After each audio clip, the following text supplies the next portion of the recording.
Why don't we go ahead and get started? So happy New Year to everybody. I've got a whole new year of DermPath. So in about 2.5 months, the DermPath Bowl at the American Academy of Dermatology kicks off. I'd love to say that the people that we educate in these sessions do well in that activity. So hopefully you guys will, it'd be great for me if you and maybe the Lake Granbury group were the two finalists in the, and maybe UT Southwestern's in there also, and even the Weatherford guys, if they're participating, would be the finalists in that competition. So in order to do that, you obviously need to, some of these cases like we're showing today are going to be the kind of ones they might very well show you. So who wants to kind of start off with this one? It's a beautiful example of this. I can start off with this one. This is Natalie. Okay. So here we have a pretty deep punch biopsy, maybe like a tunneling punch, all the way down to fat. And looking at it, it looks like a panniculitis, and then you see like the pink glassy color in the lobules. Likely like enzymatic degradation, fat, kind of leading me to think pancreatic panniculitis. Okay, good. So it's when you recognize something like this and you see it, it's pretty straightforward. I mean, this is just a classic, beautiful example of this. But, you know, on the board examination, they might give you something that's not quite as beautiful as this. Probably not, actually. They sort of like to give you things like this. But if it's pretty obvious like this, they're going to have to figure out a way to make the question a little bit more difficult. So before we just jump to the diagnosis, you said, what's the overall pattern of the panniculitis? Like a lobular panniculitis? Good. Yes, no, you're exactly right. It's mostly lobular. And notice it's kind of interesting because even though this is a disease that's associated with the systemic circulation of abnormal pancreatic and sometimes salivary gland enzymes, it's not really affecting all of the fat, is it? This fat down here doesn't really demonstrate those changes. There's really, some of these are some degenerated lipocytes here, but and some, maybe lipophages, but it doesn't have the classic saponification that we're looking at here. So it's kind of interesting that it's only focal, even though it's a systemic thing. And that's what you see in patients too. They don't have their entire body fat is not saponified. It's only in localized areas. Often it's on the extremities, usually often the legs in my experience, but I've seen it on the arms, I've seen it on the trunk. But, even though they've got all their fat, it's not all saponified. I don't know why that is, but we see that a lot. Now, let's say they put some other things in the differential diagnosis here, and you're kind of looking down, you feel pretty confident that it's pancreatic panniculitis. But what if they put lupus erythematosus profundus as a choice? Would you potentially choose that? Potentially, but I guess not That's with the wrong answer. Wrong answer. Okay. No, I don't want you to choose that. But I do want you to sort of say, well, what are some things here that might confuse the less well-educated, less skilled morphologist than you that might make them choose that? They might potentially choose that.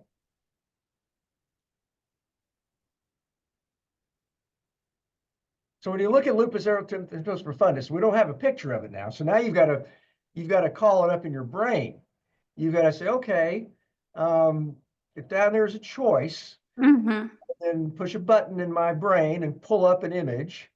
It's like going on your phone and you find a picture of, last year's vacation and you want to, remember it.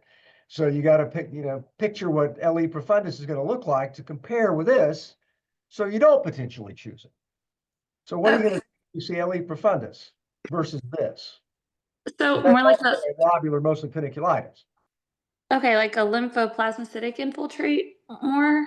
That's one thing that you see. Yeah. What about the infiltrate of this condition? Like a little bit of extension into the septa? Okay, but what if you're comparing the lymphocytic, the infiltrate of L. profundus, since you're the one that said that's a criterion that helps you between that and this, which it does a little bit. What type of infiltrate do you usually see in pancreatic panniculitis? Like a neutrophilic infiltrate? Yeah, good. Why? Why? Acute inflammation? And why is it acutely? Is L. profundus acutely inflamed too, though? Um, I guess not as much. It can be, sure. I mean, those patients, usually it's a chronic condition, but you biopsy, they can be pretty inflamed too. So it can be relatively acute. But there's a reason that this gives you neutrophils versus that giving you lymphocytes and plasma cells primarily. Why do you Um, get polys here? sorry, what was that? Why do you get polys in neutrophils here versus lymphocytes in pancreatic panniculitis? I maybe it's like cleaning out the necrotic uh, fat, like the Well, hyalinized sort of, fat. but what's really going on here, this is a foreign body reaction. You're right. This is an enzymatic fat degeneration that turned this little piece of fat here into soap. So if I injected soap into your skin, Mm-hmm. what kind of infiltrate do you think would happen? Like neutrophilic. Yeah, because it's kind of it's like an acute inflammatory reaction. It's almost like a foreign body. I mean, wow, this is very chemotactic for neutrophils. I mean, this is an acute, red hot inflammatory process.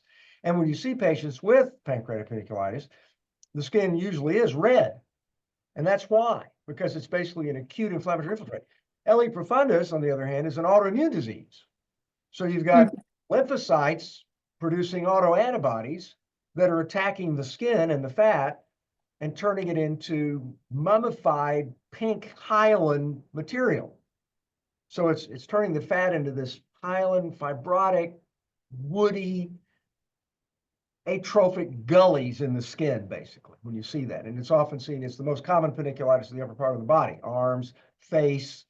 You feel that it feels like you're grabbing a block of wood. This Mm-hmm. feel that it feels pretty firm too, but it doesn't feel the same as L. profundus. That really feels really super firm and indurated. This will feel more kind of like you're grabbing maybe a little marble in the skin, something like that. Mm-hmm. So it's a different pathophysiologic mechanism. And then what about this material here? What are we looking at right here that I'm pointing to here, this purple?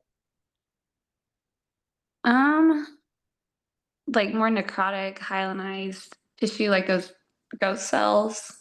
Well, they are ghost cells in a way. These are kind of like they are almost like little cells, like if you biopsy a piece of wood and you see the little phloem and xylem, the little, cellulose cells around the individual areas of the plant. This is sort of analogous to that in a way. It's sort of, Like maybe like neutrophilic dust.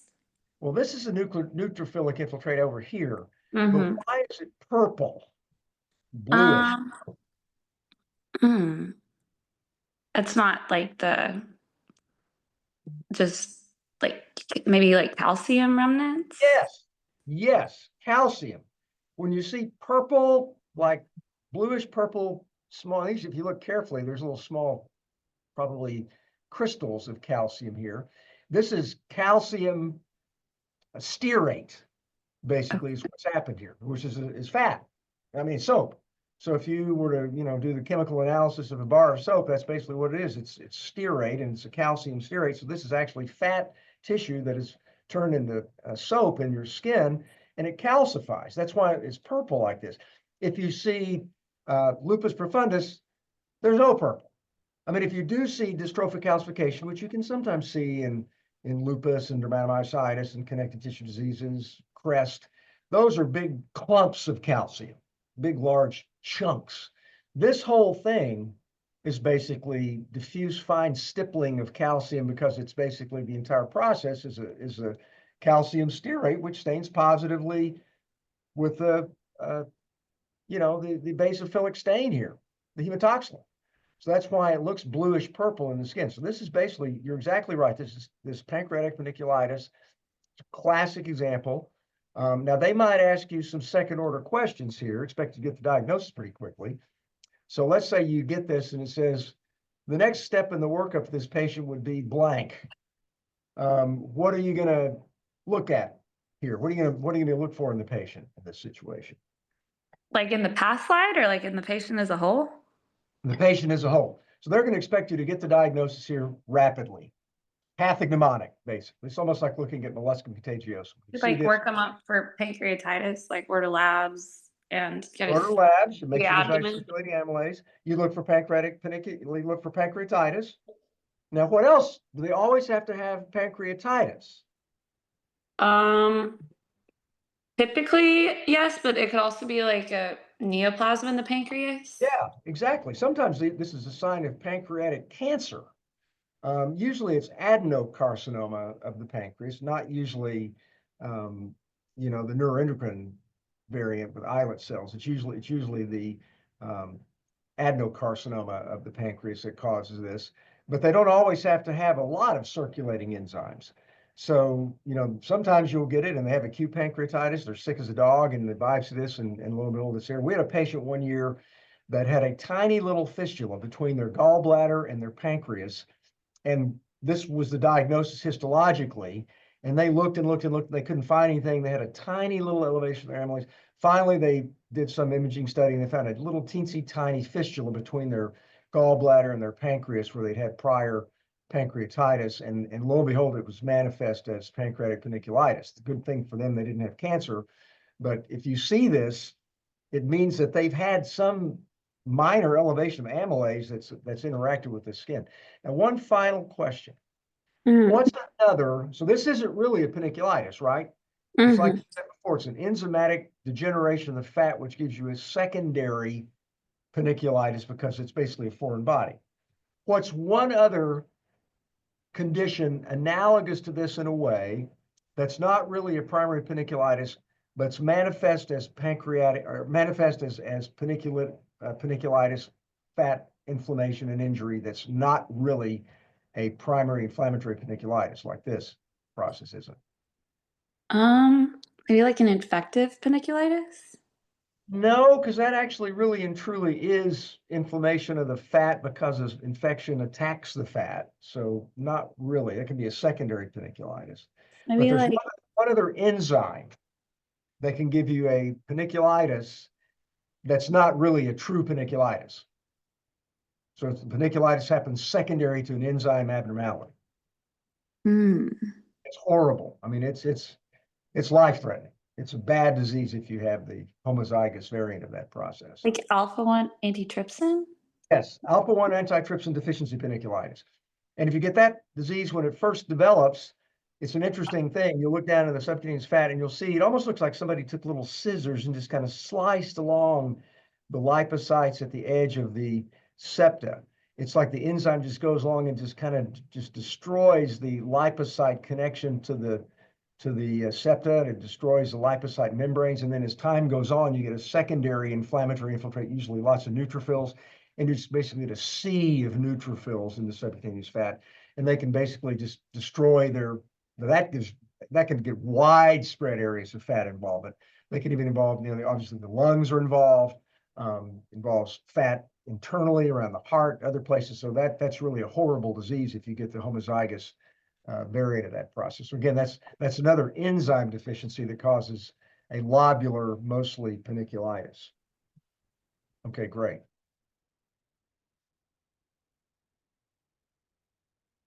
I can take this one.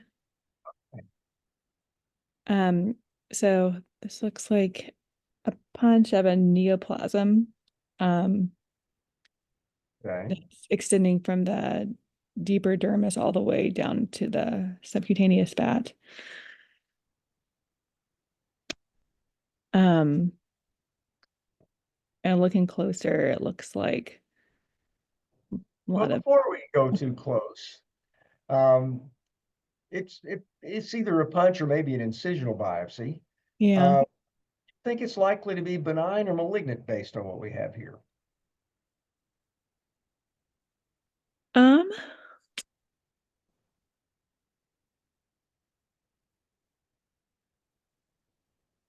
think, I mean, the way it's like invading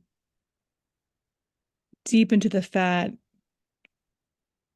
gives me some concern for malignancy, but it looks, Okay, well, yeah, just but apply your it, criteria. but Okay, it so looks we even. we don't really know the size of this thing, right? Yeah. But do we think is it small? I mean, did they get the entire thing out, like maybe punching out a small cyst? No, it looks like there's still more to it. Yeah. It goes to the sides, it goes to the base. We don't know what this thing is. It looks like maybe they punched into a seed of a larger lesion. So that's sort of a bad sign. And then you Yeah. also commented at low power, it's involving the dermis down. So that's kind of a sign of what we call bottom heavy. Bottom heavy. That's not such a great thing. So we got 2 strikes against it at low magnification. Now, we don't know about cytology or anything like that yet. So we're just looking at size. This is symmetrical. Hard to tell, but based Yeah. on it doesn't look very symmetrical, does it? It kind of looks like maybe kind of a weird sort of oblong shaped process over here. It's deep over here. It goes to the fat. So I'm concerned about malignancy at low power. Yeah. We always, so there's when you look at something at low power, that's really your first impression. Okay. It's like when you see somebody across the room and that looks like, you know, Brad Pitt. And then you get a little closer and, oh, no, that's not Brad Pitt. That's somebody else. So, we're looking at low magnification and our diagnosis is that we favor malignancy here. And we move at a higher magnification, may change our mind. But we're sort of thinking, well, right now, this could very well be Brad Pitt. Now, do we think it's epithelial or non-epithelial? And non-epithelial? Now, you kind of answer that in the form of a question. Yeah. Why do you think it's more likely to be non-epithelial? And again, we're low power still. We're going to go to higher power in a moment. But basically, why at low power, when you look at it, does it make you favor non-epithelial versus an epithelial process? It's a little more purpley, and I don't really see much, coming from the epidermis and, well, I mean, That's one feature that helps you if it's contiguous to the epidermis. And well, it could be squamous epithelium or maybe an adnexal process if possible. And yeah, we don't really see any cells that, it kind of just looks at low power like there's some, like you said, some slightly purple cells that mixed with maybe some fibrous tissue in the middle. So we don't really see anything that looks like an obvious either basaloid or squamous lesion, something like that. So it's possibly going to be non-epithelial. It could be epithelial or maybe epithelial, but we favor non-epithelial. So the value of doing that is when you go to higher magnification, you don't have to waste a lot of time thinking about all those epithelial lesions like adnexal tumors and squamous cell and all that kind of stuff. You can say, well, I'm going to focus on the 3 main non-epithelial cells that I'm expected to know as a dermatology resident. When I'm looking at a non-epithelial lesion. And what are those 3 main cells that we worry about?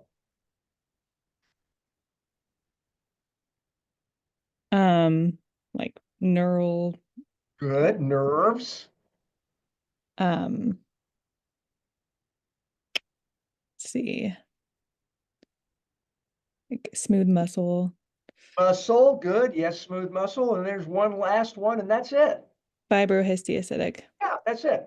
So when you're looking at it, that's really all you need to know. Now you can sort of file away in the drop-down menu that, yeah, there's other things that give you spindle cell proliferations. Squamous can be spindle in some situations, maybe endothelial cells, melanocytes, et cetera. But mainly those 3 when we're looking at a non-epithelial lesion. So now we're going to go to higher magnification and see which one of those 3. So do we still think it's non-epithelial now? Yes. Yeah, we do. Confirmed our diagnosis. We were right at low magnification. And now we have to ask ourselves, which of those 3 do we think this seems to fit best with?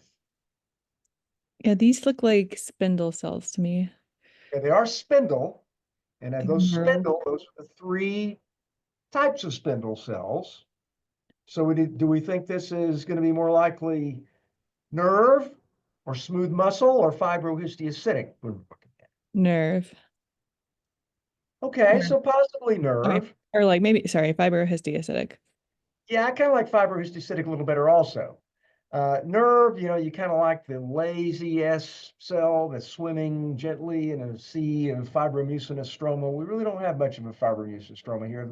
We got this collagenous stroma. So when you have a collagenous stroma, that says they're probably fibroblasts making collagen. So that kind of favors fibrohistiocytic. Good. And we don't see anything that looks like smooth muscle cells. No cigar-shaped nuclei with little periapical vacuoles. Good. Okay. Now let's go down in this area and see, is there anything down here that might help us with the diagnosis? Looks like there's a lot of fat trapping. Okay, fat trapping. Now, tell us what that means to you when you say fat trapping. It looks like there's just little, fat globules or islands of fat globules too that are stuck together that are just kind of surrounded by that fibrohistiocytic. Yeah.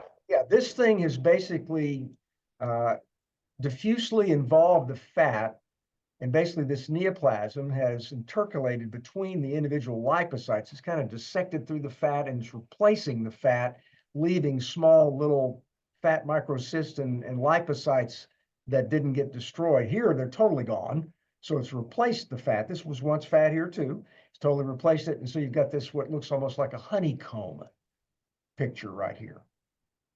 So what's the diagnosis? This looks like a DFSP. Good. This is Dermatofibrosarcoma Protuberans. Virtually nothing else will do this. Virtually nothing else will give you this pattern. Now, what's the other thing that we talk about with DFSP that you can see a little bit of that here? The storiform. Yeah, the storiform pattern. Storiform is, when you hear story, you might think of stories in a building or a bedtime story or something like that. But when we talk about storiform here, it kind of refers to a basket weave pattern. That's another part of what that storiform means. And it's basically these fascicles of spindle cells that interweave between and among collagen bundles. And some people talk about a pinwheel. You can kind of see there's a suggestion of that here. Again, you don't have to have that. I mean, I've seen DFSPs with none of that. The honeycomb pattern, though, is almost pathognomonic. I mean, there's almost nothing else that really gives you this pattern. This is really beautiful. If you see something like this, it's basically DFSP until proven otherwise. Okay. Now, they might show you this and just expect you to choose it out of a multiple choice pattern, or they might just expect you to kind of make the diagnosis. There's a couple of other sort of questions that could come up. What stain do we use here to confirm the diagnosis of CD34? Yeah, CD34 is positive. Now, people talk about another entity that's in the differential diagnosis of this entity. What other thing gets thrown into the differential here? I know you have to, there's things like the just dermatofibromas, but there's also... Yeah, okay, dermatofibroma is what people say. There's one main reason that people say dermatofibroma, and that's because it sounds alike. Histologically, it doesn't look anything at all like a dermatofibroma. Nothing, zero, no way. There's no dermatofibromas never give you this pattern. If they involve the subcutaneous fat, they give you kind of almost like an angular, jagged, they kind of barely get into the fat, and then the fat says, get out of here, you don't belong here. It doesn't allow it to intercalate diffusely among lipocytes like this. It just doesn't happen. So you don't see this in a dermatofibroma. You can see the storiform pattern sometimes in a DF. You get the markedly thickened collagen bundles, you get the fibroblasts and histiocytes that have hemocitrin in their cytoplasm. You don't really see that here. Extravasate erythrocytes, you don't see that here. So even though people say, oh gosh, Dermatofibrosarcoma Protuberans, I got to do a CD34 and then I got to do a factor 13A to rule out DF. No, you don't have to do that. And in a case like this, I wouldn't even order a stain. This is classic. I mean, this is pathognomonic of a DFSP, basically. Now, there are a couple of other entities that can look sort of like DFSP that you should at least know about. There's some CD34 positive proliferations.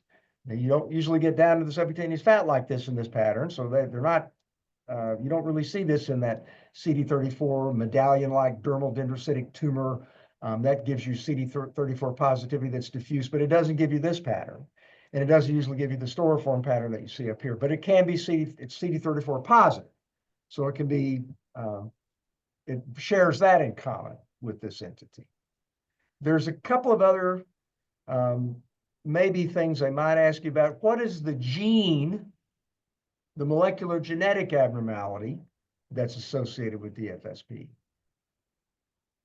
Oh, And they don't like, they do like to ask some genetic questions, especially in basic science. And when it's kind of a semi-important one that's been described, they might ask it. So this could come up. So I would recommend knowing this. okay. And it makes sense. Is it the translocation with Yes. But what's translocated into what? What's pasted? What gene gets pasted into the other gene, which basically causes this tumor to develop? 17 and 22? I think that's the chromosome, but what's the actual gene that's Oh, associated? That's the the collagen 1. Yeah, it's Um, collagen A, and it's translocated platelet-derived growth factor beta. And so that forms a translocation.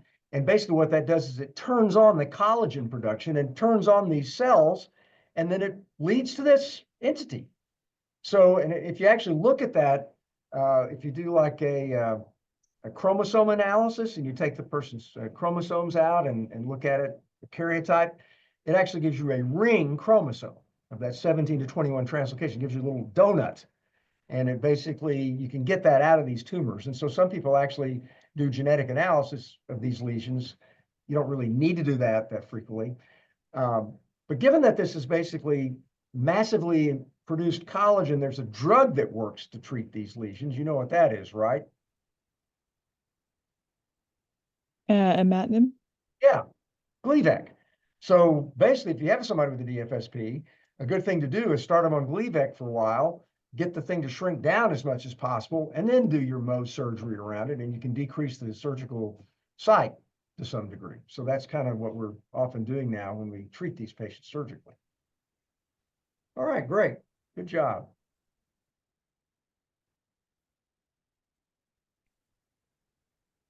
All right, I can do this one. Okay. So we have a punch. The dermis looks really thick, and it looks a little squared off. But I think Okay. we're looking at an inflammatory process Okay, good. mainly in the dermis. You tell what part of the body you're on? I'm gonna guess the back, given how thick the dermis is. Yeah, it could be the back. I think that's not unreasonable. It might, another place might be kind of close to volar skin. It's got a thick cornified layer. I don't know that it's actually in volar skin itself, but it might be kind of near there. It's got a lot of sweat glands for the back, but you know, it's possible it could be in that area. I'm not 100% sure myself either. So that's inflammatory. So what's the pattern of the inflammatory trait? It looks diffuse and maybe interstitial in some. Okay, good. It's pretty diffuse, isn't it, down in this area? It seems to be sparing the upper part of the dermis, but in this part of the dermis, mid-reticular and the lower reticular dermis, it's pretty diffuse. I agree. And it looks like it's not just involving blood vessels. It's also between the blood vessels themselves. Now, at this power, can you tell what kind of cells these are going to be? Not at this part. Probably tell a little bit. Some of these up here are probably lymphocytes, but notice, can you see that they're not just jet black? They're not just like if we see a biopsy of lupus at low magnification or a lymphocytic infiltrate. Those are little like black little small aggregations of cells. Can you see that these look a little bit paler and a little bit slightly more purple? Yeah, like histiocytes, maybe. Might be some histiocytes, but there's probably going to be some neutrophils in here. Oh, okay, the dark ones. Probably going to be some polys. So again, it's a fairly diffuse infiltrate. And it, you know, there's a lot of things that can cause a pattern like this. Let's go to higher magnification and see what kind of cells they really are. Were we correct?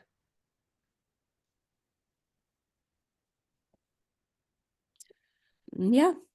Yeah, we were correct, right? They are polys. So it's a fairly dense infiltrate of neutrophils. There is some involvement around some of these blood vessels here, and it's mostly neutrophils. And here's a blood vessel here, and there's a lot of these cells right in the wall of the blood vessel and directly around it here in a fairly diffuse pattern. Now, this is not an easy one for you. Okay, so the first two are pretty easy. This one would be classified as hard, and they probably wouldn't give you this without some significant information. And this is a little bit of a different variant than the classic ones that we see of this disease. But we can see if we can work our way through it. And so we've got a fairly diffuse infiltrate of neutrophils mostly. There are some eosinophils in here as well. There might be even some breakdown products of some of these neutrophils here. And then there are some that are situated around and maybe within the walls of these blood vessels. So what kind of diagnoses are you thinking about, given that we've kind of given you those sort of criteria that we're looking at here? So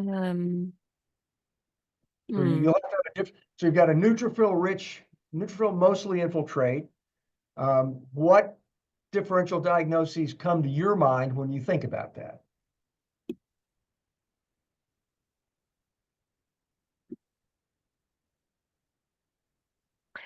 Sweets come Sweets would be one thing. Okay, good. Good. That's what you do. Okay, well, okay, a lot of polys.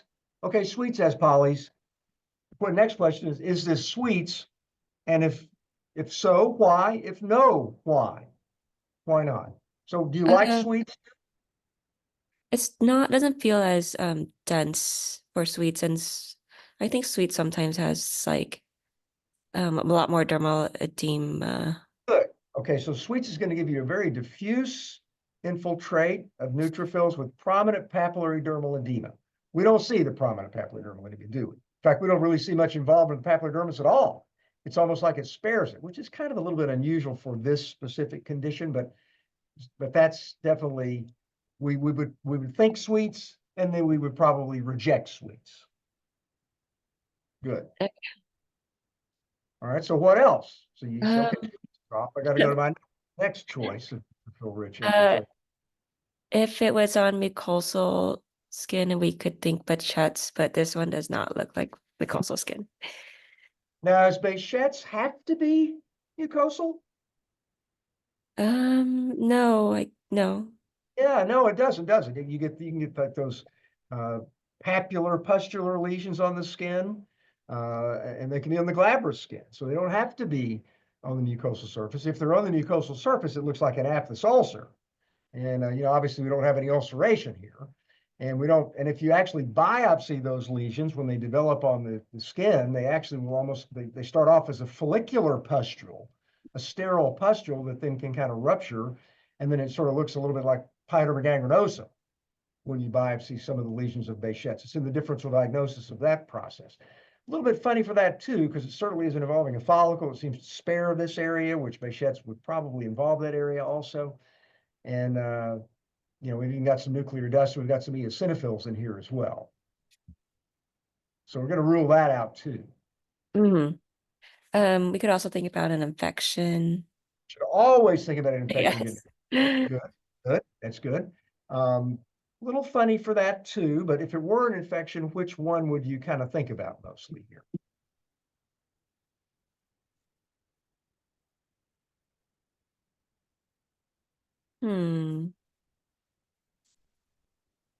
So neutrophils mostly.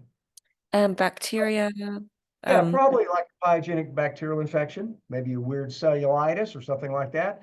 Certainly doesn't look like an abscess. We don't have a dense collection of neutrophils. We kind of got more of, like you said, a perivascular and interstitial with a somewhat of a diffuse pattern in some areas. So no, it's not great for that either.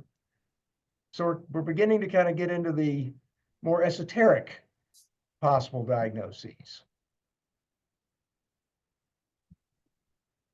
There's also like neutrophilic vasculitis. Okay, good. So maybe some kind of an unusual vasculitis. Now, does this look like your classic garden variety small vessel leukocytoclastic vasculitis? Does not. No, it doesn't. This is a different pattern. It's almost got nodular aggregations of neutrophils and some eosinophils. And if you look carefully, maybe even some incipient fibrosis surrounding some of these blood vessels. Does that ring any potential bells to you? This is not an easy one. You got unlucky. You drew a hard. Not sure. That's okay. If you're not sure, that's fine. This is an example of an unusual variant of Erythema elevatum diutinum, EED. Okay. Now, EED depends on when you biopsy it, it looks different. If you biopsy it super early, it looks very much like leukocytoclastic vasculitis. If you biopsy kind of a little bit later later on, it begins to look a little bit more like this. This is probably the subacute stage of EED. And when you get a later chronic stage, you get these large nodular aggregations of neutrophils that are around these blood vessels to get this prominent onion skin fibrosis. And you can also get extracellular cholesterol clefts in the lesion. So this is probably the teenage stage of EED, an unusual stage in the variant of EED. You're not going to get this on the board. So that's the good news. They're not going to show you this. This is way too hard. You would have to have clinical correlation and all sorts of stuff. So they're not going to show you this on the board almost for sure. If they show you one, it's probably going to be the large nodular aggregations, usually near volar skin. If you biopsy that, you're going to see the large nodular aggregations of the neutrophils around the blood vessels with the onion skin fibrosis. So that's probably what you'll see if you get on the board examination. Now, they could ask you a question or two about EED. So let's say they say this person, and they show you a picture and say this person has EED. What's the next stage in the workup of EED? Do you just kind of say, you got EED, adios? Or do you kind of concern about potential diseases that might be associated with it? HIV? Good. Yes, there's a whole list of things can be associated with it. HIV infection can be, streptococcal infection, certain, I think, IgM gammopathies have been associated with EED. So if you get somebody that's got EED, you need to make sure they don't have anything else going on when they get the diagnosis. And then one final thing, just as a pearl, if you see the histologic features that look like EED, like the pretty classic form, it can look very similar, almost identical histologically to granuloma faciale. So if it looks like EED but it's on the face, it's GF. If it looks like GF and it's on the trunk or extremities, it's more likely to be EED.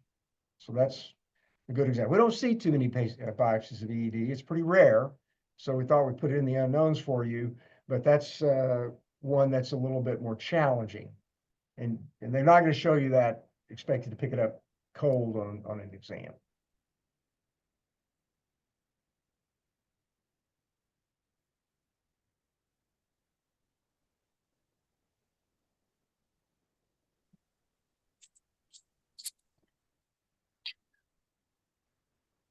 Who wants to take this one? I can take this one. This is Bonnie. Okay. So it looks like a punch. It looks It neoplastic. might be a punch, but you know what? I don't see a whole lot of epidermis here. Do you? No, yeah, I didn't find any epidermis either. Yeah, so there's really four types of biopsies that we do in dermatology, that you do in dermatology. You'll do a shave, you'll do a punch, you'll do an excision, and then there's the fourth type that we kind of forget about. That's the patient that comes in with the multiple little marbles on their scalp, and you say, well, let's take these things out for the patient, and you make a little nick on the surface, and then you deliver it like a baby. You pop it out. That's the enucleation biopsy. And so that's often what you see when you don't see any epidermis, and you just see kind of a little round, like BB or nodule like you see here. So that's probably an enucleation biopsy. Okay, yes. That makes sense. And then And that's helpful in a way. yeah, Once so you it's kind probably of get deeper. that, well, it also throws you into a different diagnostic category, doesn't it? I mean, Mm-hmm. if something enucleates, is it more Uh-huh. likely to be benign or malignant? Quite benign because it's more like well circumscribed. Yeah, exactly. It means it might be sort of pseudo-encapsulated or, something that's kind of walled it off. And the host says, this thing's just a little benign thing. Let's just let it pop out of there and it's gone. Cancers don't pop out. They tend to infiltrate like the crab. That's why it's called cancer. So if it pops out, it's benign, most likely. Doesn't always have to be, but 99% of the time it is. So, and it's probably going to be a neoplasm. So we can say, hey, this thing looks like a nucleation is going to be probably a benign neoplasm. Boom. So we're 2/3 of the way there. And then I kind of see like it's kind of biphasic, like two different areas. The top looks more myxoid, that blue area. And then like lower down, you see these like nodular kind of like sheets of cells, and a bunch of like blood vessels. Good. So there's multiple small little nodular aggregations of cells here. Excellent. Um, when you're looking at a neoplasm and you don't have the whole thing here, we probably do have the whole thing or most of it. You can look at the individual aggregations themselves and see if they're small, symmetrical, well circumscribed, and they are. So that's kind of, again, favors like a jigsaw puzzle that every one of these benign little aggregations is making up one larger benign aggregation. We ask ourselves, what's the differentiation? You said you thought they were blood vessels. So we'll go to higher magnification. And indeed, I agree with you. They're definitely blood vessels. And you see these endothelial cells here. Okay. So do you have a diagnosis? Yeah, so we're thinking like a myofibroma or like a myoparasitoma. Okay. What about these cells here? Are those EOs? Yes, they are EOs. And then I also want to point out another thing to you. Look at these cells lining Mm-hmm. The blood vessel? vessels and look Yeah. at the walls of these blood vessels. Mm-hmm. Does that give you any potential clue to the diagnosis? Um,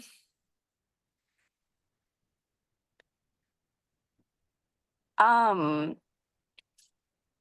we're Look how thinking the thick. angiolymphoid hyperplasia. Yes, there you go. Angiolymphoid hyperplasia with eosinophilia. With Has EOs, EOs yeah. in it. Mm-hmm. Doesn't have a gazillion EOs, but it's definitely got EOs. It's got the markedly thickened endothelial cells protruding into the lumen of the blood vessels. And then it's got the markedly thick walls of the blood vessels, which is very characteristic of angiolymphoid hyperplasia of the eosinophilia. Now you notice this myxoid change over here, which was a little bit of kind of a red herring because that is one of the things you can see in the hemangioparasitoma, myoparasitoma type of pattern. Usually you get more of a spindle cell type of morphology in some areas of that, and you don't usually get these large, thick wall blood vessels, and you don't usually get eosinophils in that. So, and they don't usually, they can sort of be well circumscribed, but they don't usually shell out quite like this. So, I think the more the clue to this one is the presence of the EOs and also the thick wall blood vessels with the prominent endothelial cells.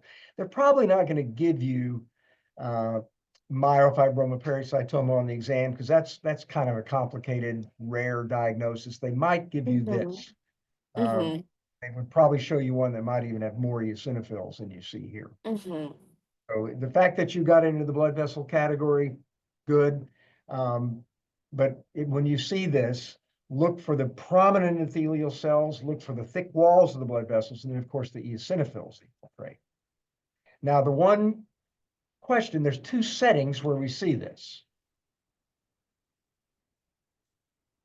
You see this histologic pattern. Two diseases where we see this histology. Could be like HIV. Well, not usually. There's just the garden variety angiolymphoid hyperplasia of the eosinophilia where the patient comes in with multiple little reddish papules, usually on the ear or the scalp. And some people think that's a reactive phenomenon, a reactive process. And then there's another disease, a syndrome, not really a syndrome, but it's an entity where you see similar angiolymphoid hyperplasia of the eosinophilia histology, but they don't just have a few lesions on their scalp or their ear. Named after a Japanese researcher that described it. Often seen in Asian men.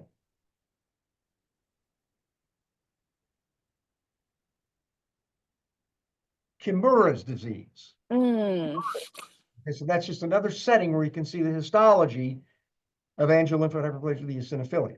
Mm-hmm. They might ask you that. I'm not sure, but that's could be on the exam. Okay, All right, I can take this one. good. This looks like a punch biopsy going Okay. down to the deep subcutaneous fat. I thought Okay. the epidermis and like upper dermis were pretty much spared. And then in the deeper dermis around the subcu fat, you see these pretty well organized like aggregations of basophilic cells, mostly like in the septum around the lobules of fat. Good. Septal mostly, but there's some lobular involvement too. I agree. So it's kind of a mixed pattern. Mm-hmm. And then looking a little bit closer, Low magnification, before we go a little closer, you Mhm. said basophilic cells. Anything else about these cells that strike your fancy? they also have like a lighter pink color that makes me think there might be some like histiocytes there. Good, good. Yes, histiocytes, lots of them. Lots of them in these small, round, nodular aggregations of cells. Okay, so what at low power kind of do you think about almost immediately when you see these kind of small, round aggregations with these predominant histiocytes here? Like a granulomatous process. Okay, anything, can you be more specific? Yeah, like even like a sarcoidal granulomatous process. Sarcoidal granulomatous inflammation. Very, very good. Sarcoidal granulomatous inflammation involving the fat. So it's basically a panniculitis again, septal mostly, but with some lobular involvement too, with sarcoidal granulomatous pattern. Mm-hmm. So what is your differential diagnosis at low magnification? So you would think of sarcoidosis. Okay, good. You consider like cutaneous Crohn's as well. Okay. And then even like granulomatous rosacea potentially, or like an infection. Yeah, you can think about all those things. Mhm. Now, you know, that's so you're right. So in other words, when you're doing differential diagnosis, you sort of have a basket of everything and give you sarcoidal granulomatous inflammation, which you've said several things that fit into the basket. So the next step is to say, well, which of those, just like we did with the neutrophilic dermatosis a minute ago, which of those can we just kind of throw out because they don't really fit very well in those? So granulomatous rosacea, would you favor that here at all? No, given the site, it doesn't look like it would fit. Not on the face. It's not really involving the follicles. We don't see any background pustular rosacea changes. So even though, yes, I can give you granulomatous inflammation, we're going to toss that out. Mm-hmm. We give you sarcoidal, sometimes we're going to throw it out. Often we give you some tuberculoid granules, so less likely. You said Crohn's. What about that? I would favor that a little bit less as well. How come? Also the site, I mean, it doesn't look like a mucosal site. You can get it in non-mucosal areas, but most commonly that's Good. what I think about. Very good. I agree completely. Usually when we see Crohn's in the skin, it's usually like in the lip, you know, or perianal, but it can, it's so-called metastatic Crohn's disease, involve glabrous skin. But once again, usually doesn't tend to just localize to the fat like this. Mm-hmm. So that's going to be a strike against that too. Okay. So we're going to be thinking here, if it's not sarcoid, it's got to be something pretty that's really simulating it, right? What else can give you a sarcoidal granulomatous pattern like this? It could possibly favor the fat. You can also get like tuberculoid leprosy, but that tends to be like along the nerves, which I didn't see Good. much. Very good. Excellent. Yes. Excellent. Very, very good. That would be highly unusual to give you like a involving the center of a lobule like that. You're right. It tends to involve the nerves. So that this would be pretty unusual for Hansen's. And also there's really nothing going on up here. So I agree with you that you throw that in there and you throw it out. Good. Mhm. Anything else? Like you could think of foreign bodies as well. Good. Which specific foreign bodies? You could think of like heavy metals. Good. Any ones in particular? Like I think of like silica or like zirconium. Yeah, zirconium, beryllium, those sort of things. Silica is not heavy metal, but it is a Mm, foreign body. It can yeah. give you a sarcoidal granulomatous reaction. Absolutely. You'll see, polarizable foreign material there. Patients get in a car wreck. They get a piece of glass in their skin, and then years later, they pop up with a sarcoidal granulomatous inflammatory reaction like this. And sometimes it actually precipitates true sarcoid, interestingly enough. But yes. And then one other clue when you're dealing with one of those kind of reactions, especially silica, when you do the biopsy, you'll actually see tears where the silica has been kind of ripped through the skin by the microtome blade. We don't really see that here too. So that would militate against that also. So everything you said is absolutely correct. And that's exactly the way that you should go through this. So this is a beautiful example of sarcoidosis. It's basically subcutaneous sarcoidosis. And that can give you kind of a mixed lobular and septal pattern like we see here. Like erythema nodosum is mostly septal and doesn't usually give you sarcoidal granulomatous inflammation, but that's also another granulomatous panniculitis. So here we've got a pretty classic example of sarcoid. The so-called Darrier-Roussay form of sarcoid is kind of what, when you biopsy that, that's what this looks like. So it's the deeper form of sarcoid panniculitis.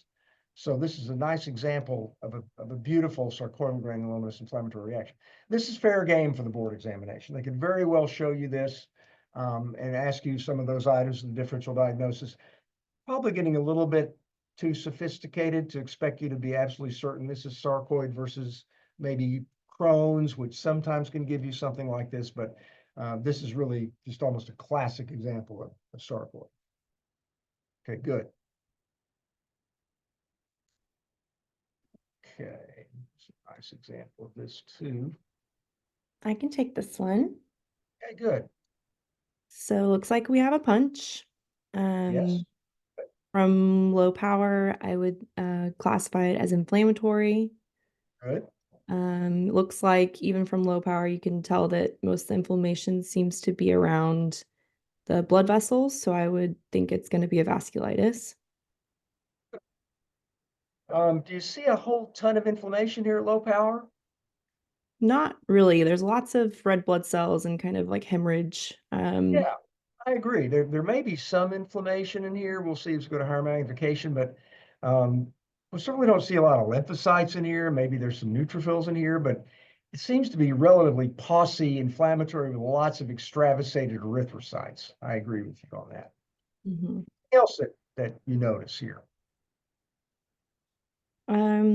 I thought the septa between the fat seemed a little thick. I'm not sure if that's relevant, Good but observation.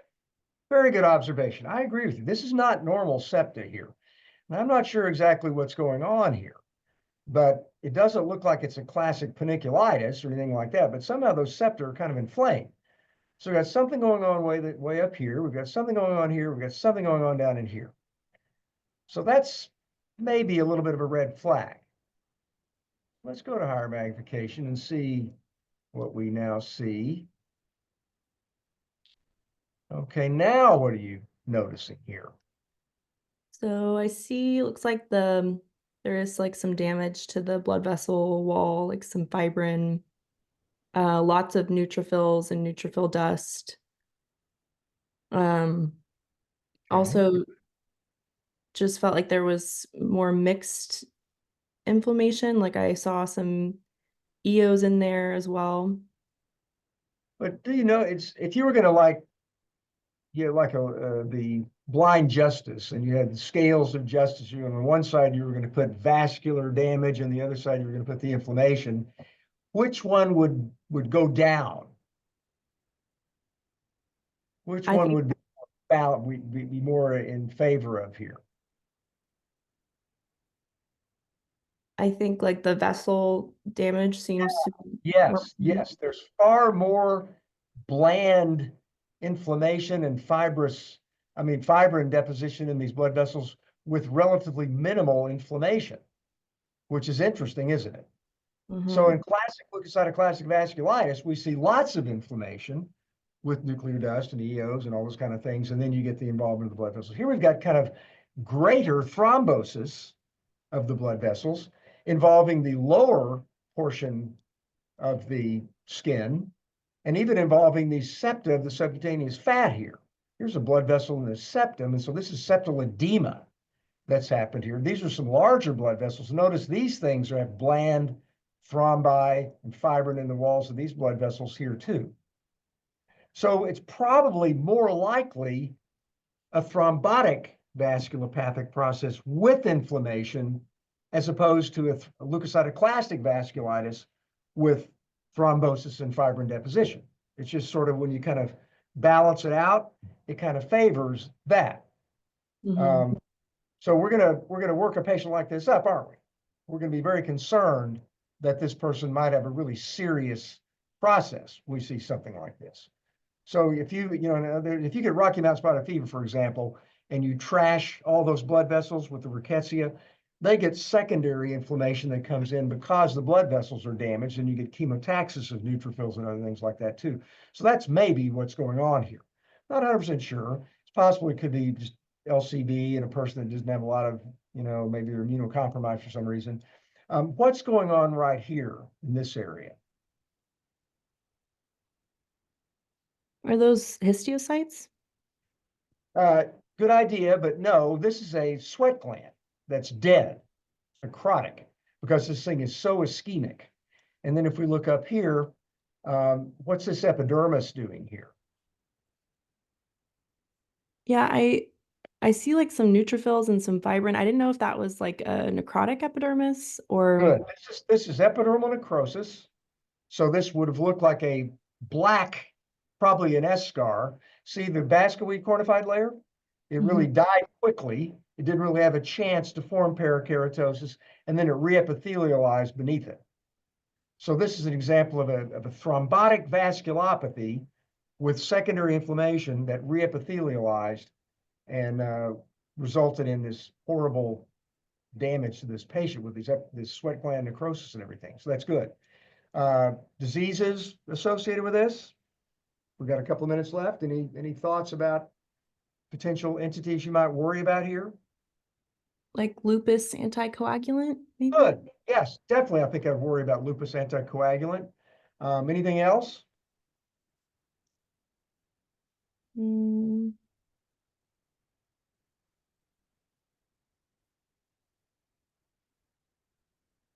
Well, like heparin necrosis, warfarin necrosis, things that kind of cause abnormalities in the clotting cascade.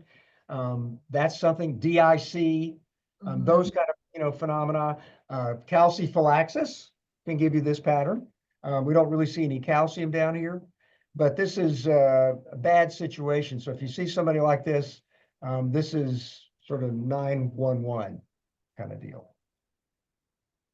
All right, I got 2 minutes. Let's do this last one. Somebody that's brave and wants to do kind of a Schnell diagnosing here. Okay, I can take this one. Good. Okay, It's so pretty this is classic. this is a punch. This is an inflammatory process, diffuse in the dermis, but I do see this kind of band of lack of involvement up near the epidermis, maybe like a bit of a Gren zone. Good. What kind of cells? So from here, it was difficult for me to tell, but once you zoom in, I saw mostly neutrophils. That was the predominant cell type, with some I want you to go back histiocytes. and look at this at this power, and I want you to take a biopsy of like a lymphocytic infiltrate and stick it next to it and say, I can tell these are neutrophils because they're not as jet black. They look different. And then you go to higher magnification and say, yes, obviously they're polys. So when you see this pattern, beautiful, dense, diffuse infiltrate with this Gren zone and papillodermal edema, what's the most likely diagnosis? I was thinking of granuloma faciale. Well, That will often Or give you, what's the other one? It- Papillary if dermal we're edema. talking about like the papillary dermal edema, the sweets. Yes, this is sweets. This is sweets. GF is going to give you EOs and nuclear dust and vasculitis. This one's just basically this dense diffuse infiltrate with neutrophils. The nuclear dust, you can get nuclear dust anytime you get a dense infiltrate of neutrophils. They just kind of break down. So this didn't mean that it's vasculitis, but this is another, I mean, that's in the differential would be GF. Of course, it's not on the face, but it's basically, this is sweets in this situation. Okay, so Right. good. But no, and go back and look at one and say, well, I can tell these from now on. I'm never going to say at low power that I can't tell the difference between neutrophils and lymphocytes. Okay, very good. Good job, everybody. And